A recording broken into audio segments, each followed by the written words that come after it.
What's up, guys? Welcome to the series finale of Talkin' Hawkins, guys, our Stranger Things in review. I can't believe we are here. My name is Kyle. Thanks for checking out Project Potter, guys. Go check out the other content, but we are here for the final time with our Stranger Things shirt, guys. And what I'm going to do is go over my thoughts on the episode, guys. We're going to give a Hawkins hero, which is my favorite character, a mouth breather, which is my least favorite character, a score out of 10. And, guys, that's going to be it. So appreciate you guys. Let's go. So, guys, if you've seen the other reviews, you'll know that I've been down on this season. I think by far it's been the worst season. I think the writing has been laughably bad. I think a lot of the characters haven't really felt like themselves. But, guys, I am happy and relieved to report that the Duffer Brothers landed the plane for the most part. I think there are still a couple things that I have issues with, but for the most part, guys, I'm coming right off of watching the finale. New Year's Day, actually, guys. I was going to watch it New Year's Eve. I went out for New Year's Eve, had a great time. I'm glad I didn't watch New Year's Eve because I was not emotionally prepared. Just wave of emotions that I was feeling watching this finale. Every emotional moment hit for me. There are a couple of things I have issues with. Let's just start with those guys while they're fresh in my mind. Ellie at the end makes the illusion so that Elle is alive. She's like living in Iceland or something. She's doing Sam Porter Bridges stuff over there. I guess I like that ending. You kind of figured Elle would escape there. And then I think she told Mike, or I guess maybe she didn't tell Mike. I think Mike just kind of knew in his heart. And then there's that scene at the end where they're all saying, I believe. We'll get to that in a little bit, guys. But Callie, I think, was still kind of a weak link. She's the only death. And I didn't like the fake Steve death, guys. Especially they like cut the black like it was like a commercial break or something. And I was like, guys, first of all, that would have been a really dumb way for Steve to die. Also, we knew Steve wasn't going to die. I will say, guys, I wish the Duffer Brothers got a little more ballsy with their character deaths because Callie is the only one that dies and the least impactful character. The whole cast survives, including Elle. And I think it was done well, but I was like, I don't like when shows do the fake death thing. Okay, Walking Dead did that a few times, and it's like oh, it looks like they're gonna die, and it's like oh, it's a fake out, and I'm like, it feels lazy. The Steve thing to me was like okay, and then Jonathan pulling him up, I was like, guys, if anything, Dusty should have pulled him up. Thank God that him and Steve made up and the hug at the end and stuff. But the last like 40 minutes or so, I think, kind of dragged the whole high school graduation thing. And Hawkins is just like, there's no one else in the town. Does anyone know what happened with the whole Mind Flayer fight and Vecna and all that stuff? That stuff I think was a little weird because it seems like the rest of the town we just kind of forgot about it. Ted is alive, apparently, guys. People were like, where the hell is Ted? Is he still in a coma? He's just fine. He said something. Oh, when Dustin's speaking, he goes, language. And I was like, fuck off, Ted. Dude, no one likes this character. What a waste of a character throughout the whole series, dude. Like, no, we don't like Ted. I will say, guys, the Mind Flayer, a little bit of a letdown. Now, very, very cool visually. I think it's cool how they're all taken down. They're attacking with the party, and they're like, hit points, we gotta do damage. Because I'm like, there's no way they're taking this thing down. The way that Vecna's lair, we knew he was connected to something, right? There was a heartbeat above him. It looked like there was teeth there. Everyone knew that, like, there was a dragon or something. And people knew the Mind Flayer was coming. And we're like, why haven't we seen the Mind Flayer in the whole season? And you have the last 2 hours, and then I'm watching the finale, and I'm like, we haven't seen any Mind Flayer yet? And I thought Mind Flayer was more of like a smoke thing. But it turns out to be just like basically a giant spider and it looked sick. And it was the way his layer like went up and it kind of like the legs came down. Very, very cool. All in all, guys, Vecna, we always knew Vecna wasn't the big bad. That was pretty obvious. The whole internet knew about that. But the Mind Flayer was built up and built up. And even though it looked awesome and it was terrifying, like all of the kids survived it. And, it didn't and then they kind of, oh, Dustin's going to die. And then I think Lucas gets him out of the way. Steve should have saved him there, dude, honestly. But I was like, oh, okay. I kind of needed some sort of super thing. I mean, Elle goes in there and then they're fighting Vecna, but then Vecna feels like a pawn, which again we knew. But I didn't love Vecna being impaled on like one of the spikes and then basically dying, and then like 20 minutes later, I was like, oh, he's gonna say something cool, or there's gonna be a twist or something, or he's not gonna be able to be killed. But then he just is choking on his own blood, and I'm like, are you trying to sympathize? Vecna was incredible. We'll talk about that in a little bit, guys. But I just thought it was weird. I mean, Joyce gets her moment, guys. They forgot about Joyce Byers the whole season, and that was pissing me off. She says, you fucked with the wrong family, and I was like, oh, dude, goosies for that. and she's chopping his head and she's slowly decapitating him. And they're showing the scenes, and I loved the emotion from all the actors. I think, as I've said, guys, the acting in this season has been at times laughably bad from pretty much most of the entire cast, except for Nancy. Nancy's perfect, and I love how they're just like, yeah, Nancy's a badass and she's amazing. This episode, I thought the emotion was so good. I mean, everyone was like crying in like every scene, and it fucking hit me, dude. It got me so many times where like when she's decapitating Vecna, and it's showing basically each character and like all of the pain that Vecna has caused and the Upside Down has caused, and like all of this stuff and the Mind Flayer really. I think it was like, okay, it's satisfying. But what I didn't love is that right before that, guys, we have this amazing scene and an absolutely all-time performance from Jamie Campbell Bower as Henry Creel slash Mr. Watchit slash Vecna. Vecna is a Thanos level villain. He's terrifying. He's menacing. He's also, they make him sympathetic because as we presumed, guys, the Mind Flayer, or like the Black Smoke again, which I guess is the same thing, the evil entity, is what infected him, or there's like basically a symbiote rock when he opens the suitcase, and he finally goes into the cave, and we're like, okay, we knew at some point, guys, they're like, oh, go to the cave. He's not going to go in the cave, and I love how he stands there and he goes up, and then like he goes through, but he's like, it's hurting him so badly. But he goes through, and like, what a performance, dude. An unbelievable performance from Jamie Campbell Bower. He was so good. He was so menacing. He was so emotional. But when Will is like channeling through him, and he's like, "You're just a vessel like me," dude. Absolute goosies. Like it was so good. It was so powerful and so emotional. And what I wanted to happen, guys, is that Vecna comes free of the Mind Flayer or whatever, and the Mind Flayer is about to kill the kids or take him down, or El's not powerful enough. And then what I really wanted to happen is that I thought they were going to turn Vecna into a good guy, and like right when the Mind Flayer is about to kill them, Vecna fucking like gets him, or he takes him out and he's like, "You won't hurt anyone anymore," or something. Like that would have been so cool. And I thought they were gonna go with that. But then they made him the sympathetic character and then just killed him and then brutally killed him. And I'm like, but you just showed us that it wasn't Vecna, it wasn't Henry Creel. He was being possessed by this entity. So even though they have to kill Vecna, it really is like you really got to kill the Mind Flayer. So I think the Mind Flayer powers and the Mind Flayer overall a little underwhelming, guys. Looked very cool. The fight was very cool. I love the whole team working together. That was awesome. Vecna being in there was awesome, but it did kind of diminish Vecna a little bit. He still had a really cool fight with El. I like how Will was tapping in. But another thing, guys, that kind of not irritated me, but a little nitpick. So Will being connected to Vecna just didn't matter because they killed the Mind Flayer, they killed Vecna, and I was like, oh well. Everyone was saying like, well, Will's gonna have to die.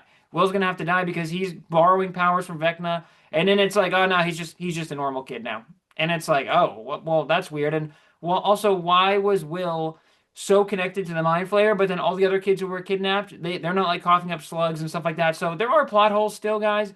But I thought the whole thing with Will, I was like, oh, the Duffer Brothers kind of they let off the brakes, or they let off the gas a little bit, and they kind of gave everyone a happy ending. And I was like, I needed a little bit more like pain, because even like Hopper, he doesn't even have like a sad ending, like he's got a great moment with El.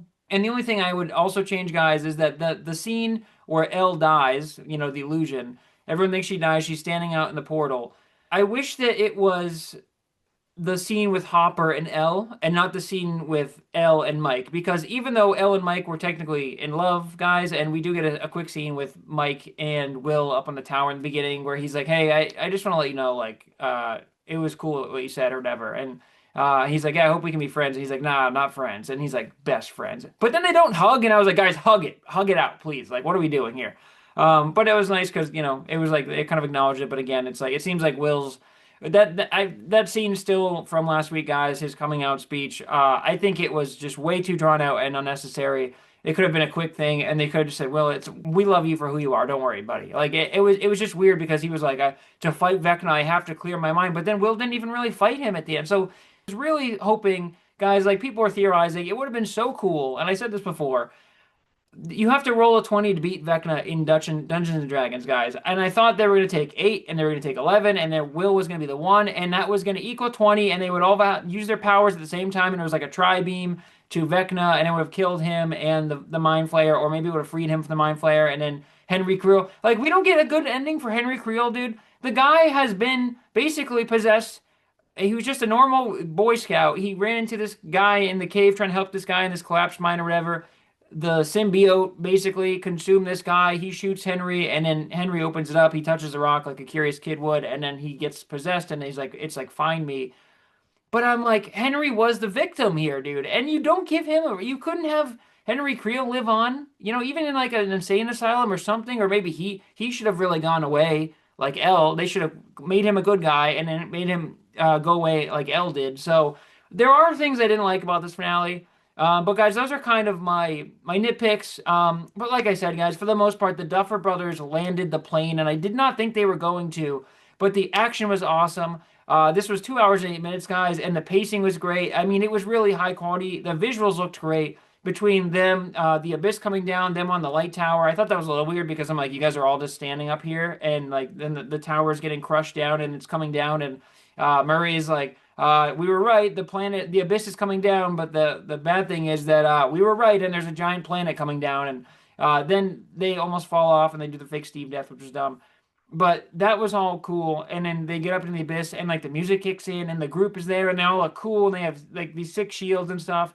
I thought that was all awesome, and I thought all of the character moments, guys, in the finale felt like season one. It felt like Stranger Things. I wasn't saying, look how they massacred my boy. I was saying, this is the show I fell in love with. This is the show that I wanted it to be. And so, even though this season has been filled with bad episodes, I think it has obviously some amazing moments. I think Will did become a really strong character in the end. I don't like that again. Them killing Vecna didn't tie into him because he was so intrinsically tied to the Mind Flayer and Vecna throughout the whole series, and he was the first kid who disappeared, and it was like, why is Will special and all that stuff. And it was kind of centered around him. It was weird to me that he just got now off as a normal kid and he can just live on without Vecna. I think he should have had to sacrifice himself or something. So that was weird to me, but for the most part, guys, the every single interaction. Guys, I gotta be honest, the first kind of plot twist when Vecna is messing with Hopper's mind and Elle is in the tank in the Upside Down, and they go through and Hopper shoots Vecna, and then it's revealed that he shot Elle. That was an illusion too, but I thought they were gonna get really ballsy and be like, "Oh my God, did he just killed Elle, or at least put her in like a coma or something?" And then like she is out of commission and now they gotta work without Elle or they gotta find something out. But like it would have been crazy if they killed Elle, obviously that way. And Hopper killing her too by Vecna tricking would have made him like an all-time. I mean, he already is an all-time villain, but it would have been like again like Thanos level of like cruelty. So I was a little disappointed that like it still worked. It was cool because then they come out of the mine and Vecna's going after the kids and all that, and Max and Elle aren't there to kind of help them. So I like that they took that part away. But I didn't love that that was an illusion. I was like, oh, it should have been like he actually shot her, and so that was still really cool. But yeah, everything just worked for me, dude. Every single thing worked for me. I was really emotional and impressed, and I thought it was just really, really good. And like I said, guys, it felt like finally we got back to the show from season one, and we got some great payoff. And that doesn't mean it was a perfect ending, but all in all, guys, phenomenal, phenomenal finale. And I'm glad that despite having a few flaws, I think they really did finally stick the landing. Hey guys, my Hawkins hero, bro. It's Vecna. I mean, the performance from Jamie Campbell Bower is unbelievable. One of the all-time great performances in anything. TVs, movies, whatever. When he is walking, dude, Michael Myers style. And it's so cool when it's like regular Henry or Mr. What's-It.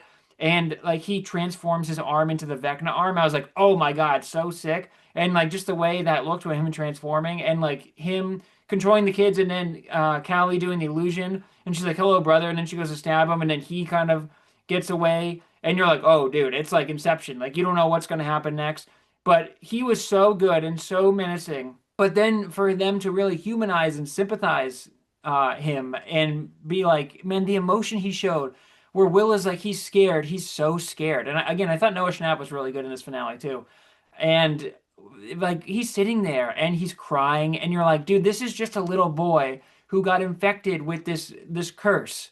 And it's like, that's why I was like, man, how are you going to kill Vecna like that? You should have found a way to kill, maybe it would have been confusing, but like remove Henry from Vecna. But that's why, guys, they should have had Vecna just kill the Mind Flayer, and then then everything, it still would have been cool, and then it would have been awesome to see that, and whatever. He was the only one that understood it or could destroy it, whatever, guys. But Jamie Campbell Bower absolutely crushed the whole series, really, since he was introduced.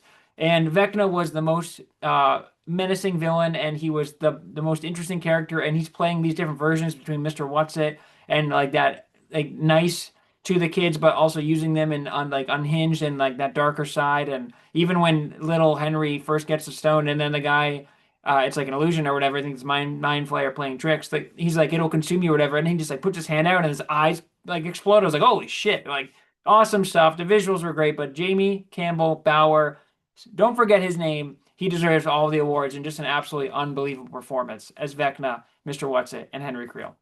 As my mouth breather, it's got to be Vicky. I didn't know why Vicky was here, dude. When she's freaking out, she was just annoying to me. I think the cast for the most part, I think Holly Wheeler still got a little too much airtime, honestly, guys, and she didn't even ultimately have really a big impact in the show.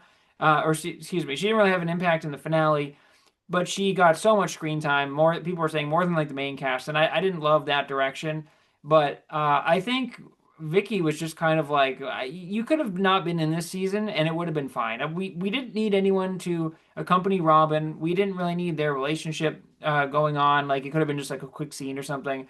And her kind of coming along with the crew was weird. Like it was cool when we brought Mr. Clark in, but Vicky being there too, and then her freaking out, and Robin's like, "You got to chill out, dude. Like this is not the first time in the Upside Down." I just thought it was kind of weird, and I don't know really why she was involved. I think she was easily my least favorite character for the finale. Guys, that brings us to the final score. This is a 9-8, dude. It's really good, and like I said, it got me on every single emotional beat. I was weeping like a baby, guys. I had to compose myself before recording this. When let's just cut to the end, guys. I mean, again, well, I'm thinking out loud here, guys. The Hopper and Elle scene in the Upside Down, where she's like, "I can jump up there, I can go up to the abyss," and she's like, "I'm not Sarah." She's like, "She didn't have a choice. You need to give me a choice. You have to trust me." And they're just going back and forth, and they're showing the old clips of her when she's like, "You found me in the forest. I was so scared." And like David Harbour brought it too, dude. I mean, all of the cast, I think, was pretty good for the finale. But David Harbour just reminded us, like, man, he is a really good actor because this felt like season one Hop. And I just think of like Joyce and Hop, which we'll talk about that scene, guys. But I just think that was a really, really powerful speech. And then again, I wish they switched the Mike one and the L one because I think the Hopper and L one was a stronger relationship throughout the season and the series, really. And I love how he's like, man, you got to grow up to have kids your own one day. And he's like, and then you can get pissed because you got to leave the door open 3 inches. Like, oh, dude, it got me. But we go to the end, guys, when they're sitting around the D&D table and they're playing Dungeons and Dragons and they're all in there. And shout out to the actors, dude, because man, they are just kids playing a kids game, and they are just, it's so pure and raw, and their emotion, and they're having a great time, and they're being silly, and they're being kids, and they're playing D&D, and they're explaining the lore too, and it's great. And then when they're all crying, dude, I was fucking losing it. When they were all crying and they're like, I believe, and they're all emotional. But what really fucking absolutely destroyed me was when they're saying great campaign. I was like, oh my God, it's so good because it's like you're just wrapping up the show. It's been 10 years. I know it's like a joke that it's taken so long, but it's like, dude, this show came out in 2016, guys. I'm recording this actually the first day of 2026. It was 10 years. That's a long time, right? Guys, I'm 34 when I'm recording this. I was 24 when the show came out. That's crazy, dude. That's so much time that's passed where it's like you watch these kids grow up and it's like when they're all pulling they're taking their their manuals or whatever, and it's got their names on there, and they all, each character gets their moment to shine, and they're putting it on the shelf, and they're all crying, and the music is playing, and it's like fucking goosies, dude, because I was like, holy shit, I was fucking bawling my eyes out. And I'm sitting here, guys, and I'm just saying they fucking got me. They fucking got me. The emotions came over me like a wave of a tidal wave, and I was like, man, this part of my life is done now. This thing that we all watched these kids grow up. We grew up with them. This amazing adventure, and because the finale was great, it really like hit home that like this is it. And man, I just was like when they all get their moment where they put the binder aside and they're crying and then they go up one by one. I'm like, man, bravo! What a fucking way to end it. And the piano is playing and it's the theme, but it's like a slight piano theme. And then the fucking kids run down and it's like the next generation. It's like Holly and delightful ass Derek, and thank God delightful Derek survived, guys. But it's like, man, I think that when they closed the door, they should just cut to black. They kind of hung on it for a second. But I was like, man, what a fucking ending. What amazing stuff. It got me absolutely in the feels, and I was crying like a baby, guys.